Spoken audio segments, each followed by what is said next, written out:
দর্শক, স্বাগত এশিয়ান সংবাদ বিশ্লেষণে। পুরো সময় জুড়ে আপনাদের সাথে আছি আমি কামরুল ইসলাম হৃদয়। দর্শক, প্রতিদিনের মতো আমরা এই অনুষ্ঠানের মাধ্যমে দেশের শীর্ষস্থানীয় সকল পত্রিকার প্রধান প্রধান শিরোনাম তুলে ধরি ও আলোচনা করি। তো চলুন দেখে নিই এখন পর্যন্ত যে দৈনিক পত্রিকাগুলো আমার হাতে আছে তার উল্লেখযোগ্য শিরোনামগুলো।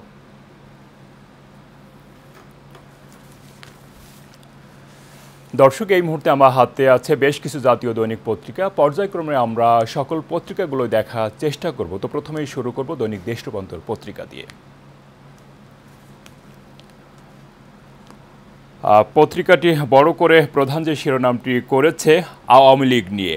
আওয়ামী লীগ নিয়ে যে শিরোনামটি এমনটি: কর্মীদের রোষে 100 নেতা, হোয়াটসঅ্যাপ, মেসেঞ্জার, ইমো, টেলিগ্রাম গ্রুপে ঘুরছে তালিকা।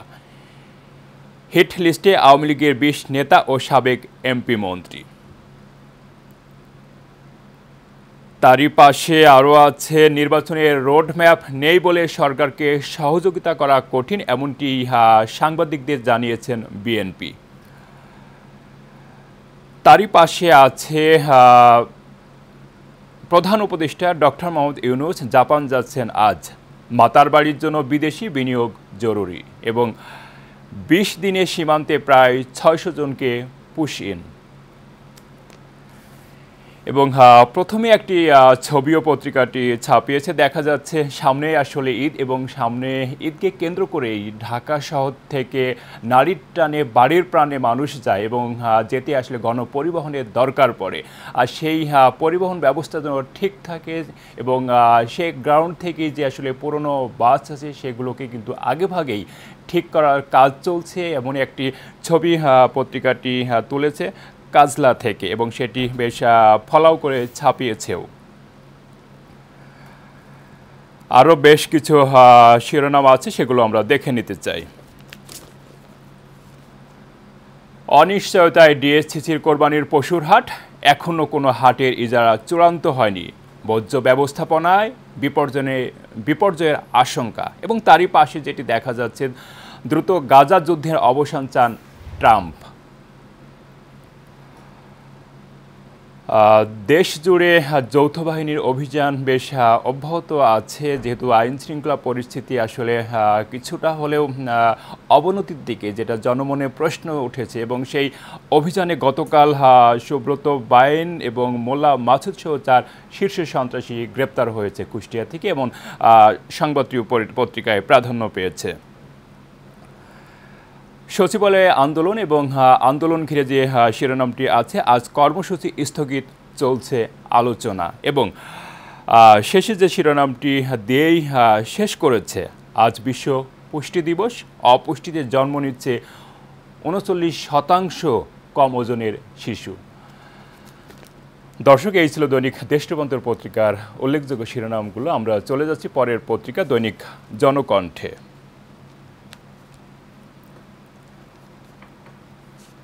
পত্রিকাটি প্রধান যে শিরোনামটি করেছে, প্রধান উপদেষ্টাকে বার্তা দেবেন খালেদা জিয়া, মূল ফোকাস হবে নির্বাচন।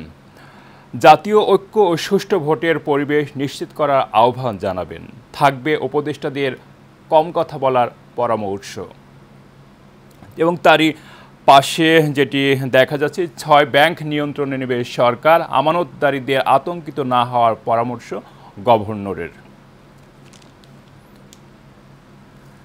এবং তারই পাশে যে শিরোনামটি দেখতে পাচ্ছি, মাতার বাড়ি অবকাঠামো দ্রুত উন্নয়নের তাগিদ প্রধান উপদেষ্টা। বেকসুর খালাস পেলেন এটিএম আজহার, পৃথিবীর ইতিহাসে এটি নজিরবিহীন, আইনজীবী আজ মুক্তি পাচ্ছেন। একই অপরাধে যাদের ফাঁসি দেওয়া হয়েছিল। পত্রিকাটি নিচের দিকেও আরও বেশ কিছু শিরোনাম করেছে, সেগুলো আমরা দেখে নিতে চাই।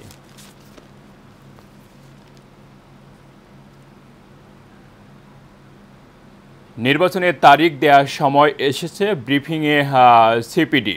এবং নির্বাচনের সুনির্দিষ্ট রোডম্যাপ না থাকায় বিএনপি হতাশ, সংবাদ সম্মেলনে ডক্টর মোশাররফ। এবং তারই পাশে যেটি আছে, গাজায় ইসরায়েলি হামলা চলছে, একদিনে শিশু ও নারীসহ অন্তত 75 জন নিহত। আল আকসা প্রাঙ্গণে মুসলিমদের পেটালো ইহুদিরা। এবং শেষের দিকে যে শিরোনামটি আছে, শীর্ষ সন্ত্রাসী সুব্রত বাইন ও মোল্লা মাসুদ গ্রেপ্তার, বিদেশি পিস্তল, ম্যাগাজিন ও গুলি উদ্ধার, জানালেন সেনাবাহিনী।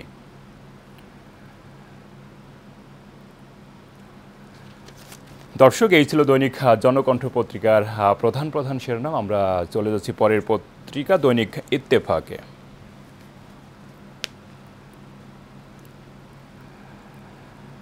পত্রিকাটি প্রথমেই একটি ছবি ছাপিয়েছে। দেখা যাচ্ছে আইন শৃঙ্খলা রক্ষাকারী বাহিনীর কড়া নিরাপত্তার মধ্যে গতকালও সচিবালয়ের ভেতরে বাইরে বিক্ষোভ করেছেন সরকারি কর্মকর্তা ও কর্মচারীরা, এমন একটি ছবি ছাপিয়েছে। সচিবালয়ের ভেতরে বাইরে বিক্ষোভ, কর্মচারীদের কর্মসূচি একদিনের জন্য স্থগিত। ৪৪ আমলার অপসারণে ৭ দিনের আলটিমেটাম, জুলাই মঞ্চ ও বিপ্লবী ছাত্র আন্দোলনের। তারই পাশে আছে এটিএম আজহার খালাস, যে কোনো সময় মুক্তি, মুক্তিযুদ্ধকালীন মানবতা বিরোধী অপরাধের অভিযোগে আসলে তাকে শাস্তি দেওয়া হয়েছিল এবং সেই শাস্তি কিন্তু মৌকুফ পেয়েছে এবং সাক্ষ্য প্রমাণ যা কিছু ছিল সব কিছু আসলে অতীতে সঠিকভাবে মূল্যায়ন না করায় ন্যায় বিচারে বিপর্যয় ঘটেছে। আপিল বিভাগ থেকে এমনটি জানিয়েছে এবং যে কোনো সময়ই কিন্তু আজহারকে মুক্তি দেবে, এমনই একটি শিরোনাম পত্রিকায় প্রাধান্য পেয়েছে। এবং তারই পাশে আছে বিনা শর্তে ক্ষমা চাইলেন জামাতের আমির, ভয়ঙ্কর জুলমের শিকার হয়েছিল জামাত, জানালেন ডাক্তার শফিকুর রহমান। বিভিন্ন বিভিন্ন শিরোনামের মাঝে আরও দেখা যাচ্ছে ন্যায় বিচার প্রতিষ্ঠায় সুযোগ সৃষ্টির কৃতিত্ব জুলাই গণ আন্দোলনের অকুতোভয় নেতৃত্বে, জানালেন আসিফ উপদেষ্টা। এবং তারই পাশে যেটি আছে, সরকারের উচিত হবে রিভিউ বোর্ড গঠন করে অতীতের রায়গুলোকে পুনর্বিবেচনা করা, জানালেন শিশির মনির। শেষের দিকে পত্রিকাটি বেশ আরও কিছু শিরোনাম তুলে ধরেছে, সেগুলো আমরা দেখে নিতে চাই।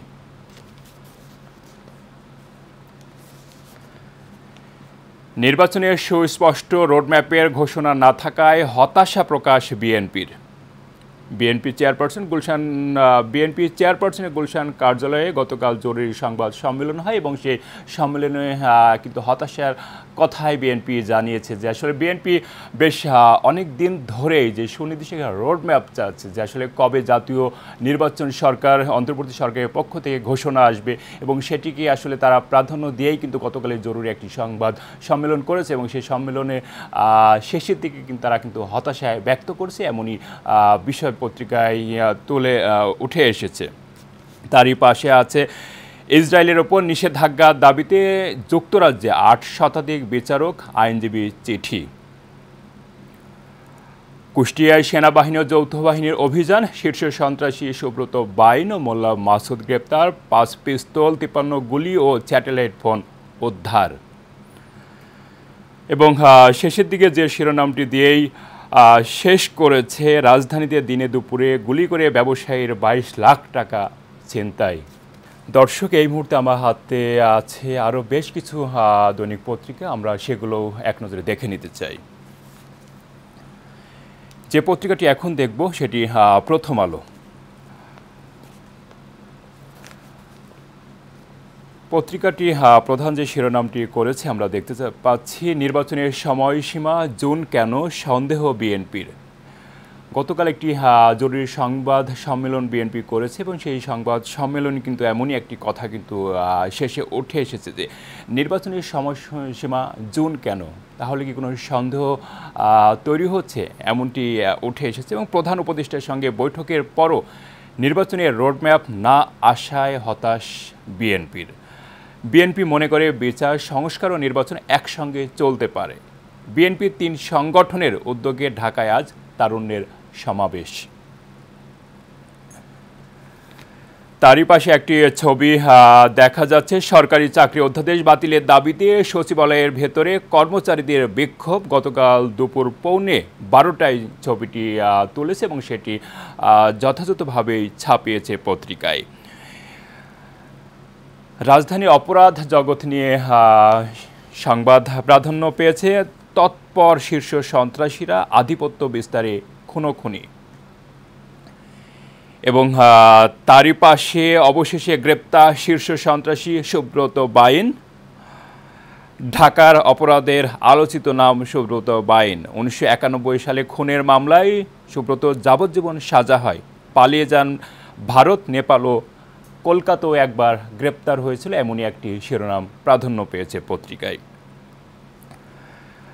বেড়েছে মাথাপিছু আয়, কমেছে জিডিপি প্রবৃদ্ধি, বিবিএছে সাময়িক হিসাবের এমনই একটি তথ্য উপাত্ত উঠে এসেছে। এবং এখন আসলে চলছে মধুমাস, আর সেই মধুমাসে আমকে কেন্দ্র করে একটি শিরোনাম প্রাধান্য পেয়েছে, আমাকে আমার মতো পাকতে দাও। বিষয়টি একটু আসলে আলোচনা করতেই হয়। আমরা জানি যে আসলে এখন মধুমাস চলছে, মধুমাসে বিভিন্ন আসলে ফল পাকে, বিশেষ করে আম, জাম, লিচু, কাঁঠাল সবই কিন্তু আসলে এ মাসে পাকে। বাট প্রতিটা ফলের কিন্তু পাকার একটা সময় থাকে। তো আম আসলে একটা দেশের সরকারি ডিসি অফিস থেকেও কিন্তু বলা হয়ে থাকে যে একটা নির্ধারিত সময় দেওয়া থাকে, যে সময়ের আগে আসলে জাত ভেদে আমগুলো গাছ থেকে পাড়া যাবে না। সে কারণে আসলে শিরোনামটি এভাবেই প্রাধান্য পেয়েছে যে আসলে যথাসময়ের আগেই যদি আমাকে পাকতে দেওয়া হয় তাহলে কিন্তু আসলে সেটা খাওয়ার উপযোগী হয় না, যেটা আসলে কেমিক্যাল দিয়ে পাকানো হয়। তো সেটিকে গুরুত্ব দিয়ে এই পত্রিকাটি এমনই একটি শিরোনাম করেছে, আমাকে আমার মতো পাকতে দাও। দর্শক, এই ছিল দৈনিক প্রথম আলো পত্রিকার উল্লেখযোগ্য শিরোনামগুলো। আমরা চলে যাচ্ছি পরের পত্রিকা বাংলাদেশ প্রতিদিনে। পত্রিকাটি সচিবালয়ে যে উত্তাল অবস্থা চলছে সেটিকে প্রাধান্য দিয়েই শিরোনাম করেছে প্রধান হিসাবে। বিক্ষোভে উত্তাল সচিবালয় নিরাপত্তায় সোয়াট বিজিবি, সারা দেশে 25 ক্যাডার কর্মকর্তাদের কলম বিরতি, আজ কর্মসূচি স্থগিত। তারই পাশে আছে সেনাপ্রধানের সঙ্গে জামাতের সাক্ষাৎ, অর্থনীতি ধ্বংসের গভীর ষড়যন্ত্র। বিভিন্ন শিরোনামের মাঝামাঝি যেগুলো আরও আছে, নির্বাচনের সুনির্দিষ্ট রোডম্যাপ দিন, এমনটি দাবি করে আসছে বিএনপি। রাজনীতিতে বাড়ছে হতাশা, দেশ যেন কিছুতেই নির্বাচন বা গণতন্ত্রের পথে এগোচ্ছে না। সরকার আন্দোলনের ক্ষেত্র তৈরি করে দিচ্ছে, ইসি প্রস্তুত, সরকার নির্দেশনা দিচ্ছে না, এমনই তথ্য পত্রিকায় উঠে এসেছে। মিথ্যা মামলায় 8 মাস ধরে কারাগারে দিলীপ, এবং আরও কিছু শিরোনাম নিচের দিকে আছে, সেগুলো দেখে নিতে চাই। নিয়ন্ত্রণে আসছে না আইন শৃঙ্খলা, দিনে দুপুরে গুলি করে 22 লাখ টাকা ছিনতাই, এবং এমনই একটি ছবিও কিন্তু দেখা যাচ্ছে রাজধানী মিরপুরে দিনে দুপুরে ফিল্মি স্টাইলে ছিনতাই, এমন একটি ছবিও কিন্তু ভেতরের দিকে প্রকাশ পেয়েছে পত্রিকায়। নানামুখী চাপে ডক্টর ইউনূসের অন্তর্বর্তী সরকার, রয়টার্সের প্রতিবেদনে এমনটি উঠে এসেছে। সাম্য হত্যার দায় স্বীকার পাপেলের, এবং খেলা নিয়ে যে শিরোনামটি আছে, বাংলাদেশ পাকিস্তান আজ মুখোমুখি। দর্শক, এই ছিল বাংলাদেশ প্রতিদিন পত্রিকার প্রধান শিরোনাম। আমরা চলে যাচ্ছি পরের পত্রিকা দৈনিক যুগান্তরে।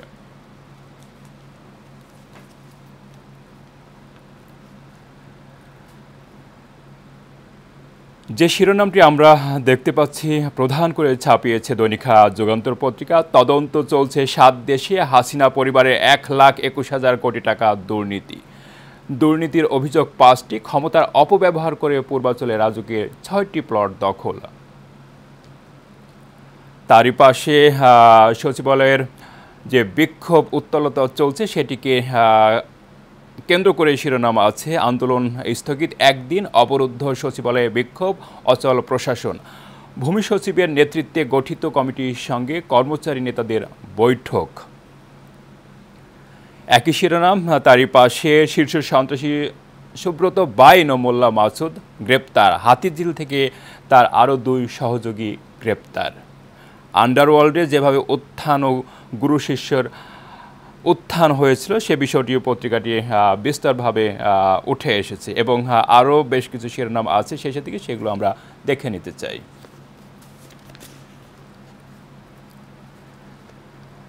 নির্বাচনের সুস্পষ্ট রোডম্যাপ না থাকায় হতাশ বিএনপি, উপদেষ্টা পরিষদের বিবৃতি অস্পষ্ট ও বিভ্রান্তিকর।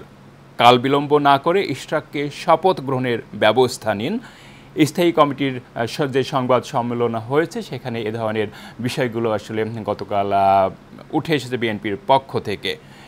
এবং কেমন বাজেট চায়, বাজেট নিয়ে একটি শিরোনাম এসেছে।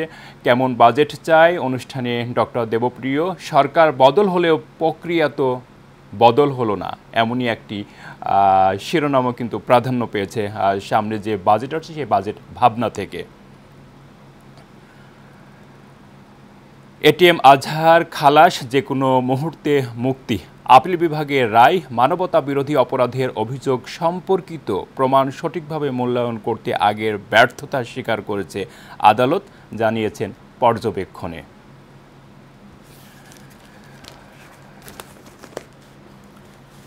তো সেই থেকে আসলে এটিএম আজহারের দীর্ঘ ১৩ বছরের বন্দি জীবনের অবসান যে কোনো সময় হতে যাচ্ছে এবং সেটি কিন্তু এই খবরটি প্রায় সকল পত্রিকাতে প্রাধান্য পেয়েছে এবং বেশ ভালোভাবে ছাপিয়েছে। তো এই ছিল দৈনিক পত্রিকাটি আসলে প্রধান শিরোনাম। আমরা চলে যাচ্ছি পরের পত্রিকা দৈনিক নয়া দিগন্তে।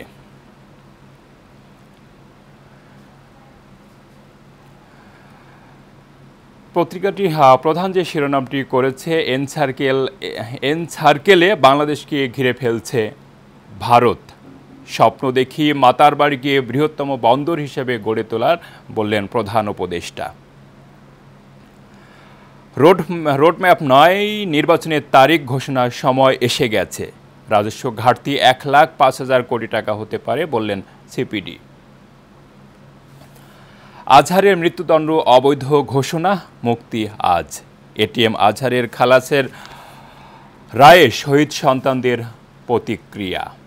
এবং মিথ্যা মামলা ও সাজানো রায়ে জুডিশিয়াল কিলিং করা হয়েছে, সংবাদ সম্মেলনে জামাত আমির এমনটি দাবি করেছে।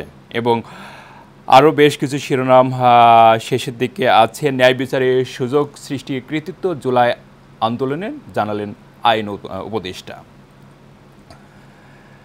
যে প্রথম টি-20 আজ, পাকিস্তানে নতুন শুরুর আশা বাংলাদেশের। এবং একই শিরোনাম, নির্বাচনে সুস্পষ্ট ঘোষণা না আসায় হতাশা বিএনপির সংবাদ সম্মেলনে সরকারের বিবৃতি বিভ্রান্তিকর। এবং ইসরায়েলে নিষেধাজ্ঞার দাবিতে ব্রিটেনে ৮০০ বিচারক শিক্ষকের চিঠি। দর্শক, এই ছিল পত্রিকাটির প্রধান শিরোনাম। দর্শক, আমরা দেখছিলাম দেশের শীর্ষস্থানীয় সকল পত্রিকার প্রধান শিরোনাম এবং প্রতিদিন আমরা একই সময়ে কিন্তু দেখে থাকি এবং আজও যেটি আমরা খেয়াল করেছি, দেশের চলমান থেকে আসলে বেশ কিছু বিষয় কিন্তু সকল পত্রিকায় প্রাধান্য পেয়েছে, যেটি আমরা দেখেছি এবং আলোচনা করেছি। তার মধ্যে আসলে জামাত নেতা আজহারের যে মুক্তির বিষয়টি এবং দীর্ঘ ১৩ বছর পর যে কোনো সময় আজ মুক্তি পেতে পারে, এ বিষয়টিও কিন্তু সকল পত্রিকায় প্রাধান্য পেয়েছে। পাশাপাশি আরও গতকাল যে বিএনপির জরুরি সংবাদ সম্মেলন ছিল, সেখানেও বিভিন্ন বিষয় উঠে এসেছে। বিশেষ করে রোডম্যাপের কোনো গাইডলাইন নাই এবং সেটি থেকেই কিন্তু বিএনপি হতাশায় ভুগছে, এমন বিষয় কিন্তু পত্রিকাগুলো বেশ ঢালাওভাবে এসেছে। তো দর্শক, আমরা দেখছিলাম দেশের সকল স্থানীয় পত্রিকার শিরোনামগুলো এবং এরই মধ্যে দেখতে সময় হলো আজকের অনুষ্ঠান শেষ করার। আবার দেখা হবে আগামীকাল ঠিক একই সময়ে। ততক্ষণ ভালো থাকুন, সুস্থ থাকুন, এশিয়ান টিভির সাথেই থাকুন।